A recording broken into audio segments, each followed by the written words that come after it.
నమస్తే అండి. నిన్నటిదాకా రెండు దేశాలు కూడా సంయమనం పాటించండి, దాడులు చేసుకోవద్దు, ఉగ్రవాదుల దాడికి దూరంగా ఉంటూ రండి అన్నటువంటి అమెరికా స్వరము ఇప్పుడు భారతదేశం పాకిస్తాన్ పైన దాడి చేయగానే మారింది. ఎందుకు?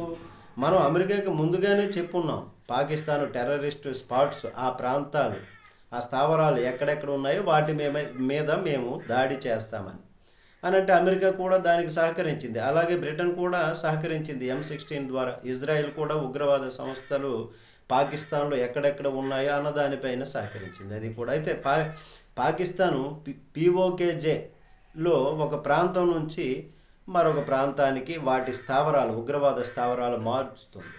వాళ్ళు ఆ మార్చినటువంటి కొత్త తీవ్రవాద శిబిరాన్ని గుర్తించి ట్రాక్ చేశారు మన వాళ్ళు. దానివలన ఏ సమస్య ఉండదులే అనుకున్నారు వాళ్ళు. కానీ ఇప్పుడు కొత్తగా మార్చినటువంటి ప్రదేశం మీద అటాక్ చేశారు. దాని ద్వారా ఉగ్రవాదులు ఎందరు చనిపోయారో తెలియదు, కానీ పాకిస్తాన్ మాత్రం ఎవరూ పోలేదంటుంది. లేకపోతే వెంట్రుకవాసి కూడా మాకు నష్టం కలగలేదని కూడా చెప్పుకుంటుంది.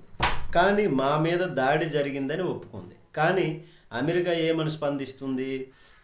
పాకిస్తాన్ని చెప్తుంది, మీరు దీనికి ప్రతీకార చర్యలు తీసుకోవద్దు, దాడులు జరపొద్దు అని పాకిస్తాన్కి చెప్తూ వస్తుంది. ఇప్పుడు ఎందుకు? భారత్ చేసినటువంటి దాడి ఉగ్రవాద శిబిరాల మీదన, పాకిస్తాన్ ప్రజల మీదనో పాకిస్తాన్ సంస్థల మీదనో కూడా కాదు.